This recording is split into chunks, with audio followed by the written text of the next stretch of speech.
नमस्कार, live city देख रहे हैं आप। एक और बिहार के मुख्यमंत्री नीतीश कुमार अब दिल्ली जा रहे हैं। राज्यसभा में उन्होंने, आपने देखा होगा कि कल ही उन्होंने कैसे शपथ ग्रहण कर लिया, राज्यसभा के सदस्य हो गए। नीतीश कुमार का दिल्ली जाना अब तय हो गया है। राज्यसभा में रहेंगे, वहीं पर रह करके भले ही कह रहे हैं कि पूरे बिहार का देख रेख करेंगे, बिहार की सरकार का अवलोकन करते रहेंगे। पार्टी के राष्ट्रीय अध्यक्ष बन गए हैं जनता दल यूनाइटेड के, तो उसको भी देखते रहेंगे। उसके जो तमाम तरह के क्रियाकलाप हैं उसमें नीतीश कुमार सम्मिलित रहेंगे। लेकिन फाइनल बात तो ये है, नीतीश कुमार अब दिल्ली निवासी हो जाएंगे। लेकिन इसी बीच एक बड़ी अपडेट सामने आ रही है, नीतीश कुमार के एक हो जाने की खबर। वहीं दूसरी ओर बिहार में जो अप्रैल 2016 से पूर्ण शराबबंदी लागू है, तो उस पर फिर से चर्चा होनी शुरू हो गई है। राजनीतिक गलियारों से लेके हर तरह आम आवाम में इस बात की चर्चा होनी शुरू हो गई है। नीतीश कुमार तो अब जा रहे हैं, तो क्या बिहार में शराबबंदी खत्म होगी? जवाब आने वाले समय में मिलेगा। लेकिन आपको बता दें कि किस बुनियाद पर इस तरह की चर्चा चल रही है। दरअसल एनडीए के जो घटक दल हैं उसमें जनता दल यूनाइटेड छोड़ के सभी पार्टी ने लगभग कह दिया है, शराबबंदी पर चर्चा की बात उन्होंने कह दी है। हर पार्टी की ओर से प्रतिनिधि हो, उनके विधायक हो, शराबबंदी खत्म करने या फिर शराबबंदी पर पुनर्विचार करने की बात कह चुके हैं। हम आपको पहले सिलसिलेवार तरीके से बताते हैं। सबसे पहले बात करें तो बीजेपी से जो पूर्व मंत्री और बीजेपी के विधायक हैं विनय बिहारी, उन्होंने आपको बता दें कि 9 अप्रैल को कहा था कि बंदी का कोई असर नहीं है, यानी कि शराबबंदी का कोई असर नहीं है। सरकार को पुनर्विचार करना चाहिए ताकि राजस्व भी आ सके और लोगों को परेशानी भी ना हो। और जिस तरह से शराब माफिया एक्टिव हैं और शराब का लोग सेवन कर रहे हैं, तो सरकार के पास उतनी पुलिस भी नहीं है। ये तो बात हुई बीजेपी की। इसके बाद आरजेडी, विपक्ष की पार्टी आरजेडी की बात करें तो आरजेडी के नेता तेजस्वी यादव भी 6 अप्रैल को कह चुके हैं कि जब शराबबंदी का 10 साल पूरा हुआ था, तो उस दौरान तेजस्वी यादव ने कहा था कि बिहार में शराबबंदी कानून मजाक बन गया है। 40,000 करोड़ का अवैध समानांतर शराब का कारोबार खड़ा हो गया है। 16 लाख लोगों को गिरफ्तार किया गया है, लेकिन बिहार में शराबबंदी सफल नहीं है। यह बात तेजस्वी यादव ने कही थी।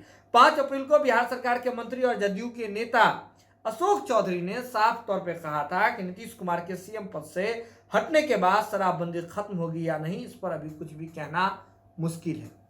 लेकिन नीतीश कुमार के सीएम पद से हटने के बाद, इसके बाद अगर आप देखें तो मोतिहारी में जब जहरीली शराब कांड हुआ था, आपने देखा होगा कि कितने ही परिवार के चिराग बुझ गए थे, कितने ही लोगों की आंखों की रोशनी चली गई थी। तो उसके बाद केंद्रीय मंत्री लोजपा से जो है, लोजपा के राष्ट्रीय अध्यक्ष चिराग पासवान ने कहा था कि शराबबंदी के पीछे सरकार की मंशा, सरकार का जो सोच है वह तो काफी सही है, लेकिन इसके आड़ में जो अवैध कारोबार पनप रहा है, इसको कैसे नियंत्रण किया जाए, इस पर समीक्षा की जरूरत है। इससे पहले विधानसभा में 17 फरवरी को राष्ट्रीय लोक मोर्चा यानी कि उपेंद्र कुशवाहा की पार्टी के जो विधायक हैं और विधानमंडल के नेता भी हैं, विधायक दल के नेता भी हैं, हम बात करें आनंद माधव की, तो आनंद माधव ने कहा था कि अब समय आ गया है शराबबंदी कानून की फिर से समीक्षा होनी चाहिए, बेहतर ढंग से लागू करना हो, जहां जरूरत है वहां संशोधन किए जाने की आवश्यकता है। लेकिन इससे भी बड़ी बात यह है कि आपको बता दें कि सम्राट चौधरी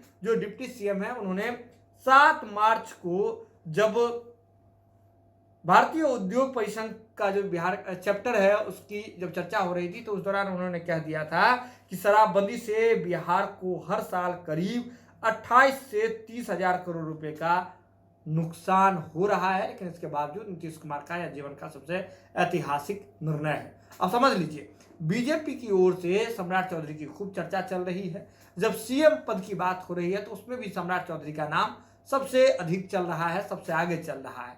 तो ऐसे में सम्राट चौधरी के बयान को आधार बनाते हुए और साथ ही साथ जो एनडीए घटक दल के बाकी जो नेता हैं, बाकी विधायक हैं, उनके बयानों को आधार बनाते हुए इस तरह की चर्चा चल रही है कि अब शराबबंदी पर समीक्षा करने की जरूरत है। सरकार इसे ट्रायल के तौर पर, आपको बता दें कि आने वाले समय में जो सूत्र बता रहे हैं उसके मुताबिक सरकार आने वाले समय में ट्रायल के तौर पर जो विदेशी शराब है उसको अपने नियंत्रण में, सरकारी नियंत्रण में कहीं कहीं ट्रायल के तौर पर चलाया जा सकता है। बाद में इसकी सफलता को देखते हुए और उस पर रिपोर्ट जो जांच रिपोर्ट जब आएगी तो उसके बाद बिहार में शराबबंदी पर फैसला लिया जा सकता है। लेकिन सीधे तौर पर समझिए, एक ओर जहां नीतीश कुमार बिहार से जाने वाले हैं, बिहार से नीतीश कुमार के जाने की बात हो रही है, वहीं दूसरी ओर शराबबंदी पर भी दबे जुबान में ही सही चर्चा शुरू हो गई है।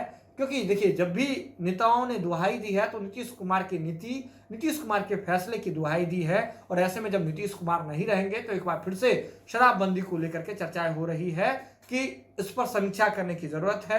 हालांकि देखिए, इसे अचानक से खत्म कभी भी नहीं किया जाएगा, क्योंकि नीतीश कुमार का जो मजबूत और कोर वोट बैंक रहा है, यानी कि हम बात करें महिलाओं की बात करें और इसके साथ ही नीतीश कुमार को मानने वाले लोगों में नीतीश कुमार के समर्थकों की बात करें, तो ऐसे लोगों को एक बड़ा झटका लग सकता है।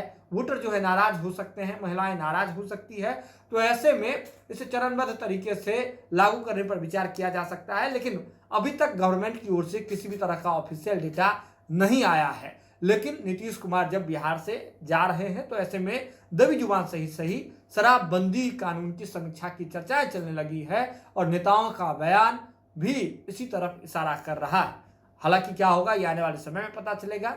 ये शराबबंदी खत्म होती है बिहार से, नहीं खत्म होती है, ये जब नई सरकार का गठन होगा उस सरकार को निर्णय लेना है।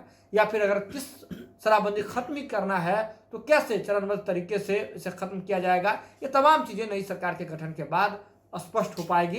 लेकिन आप जुड़े रहें लाइव सीरीज के साथ, जो भी अपडेट होगा लाइव सीरीज की टीम तुरंत आप तक पहुंचाएगी। या खबर आप लाइव सीरीज के यूट्यूब पर देख रहे हैं तो आप सब्सक्राइब कर लें, फेसबुक पर देख रहे हैं तो फॉलो कर लें। जुड़े लाइव सीरीज के साथ, खबरों का सिलसिला लगातार जारी।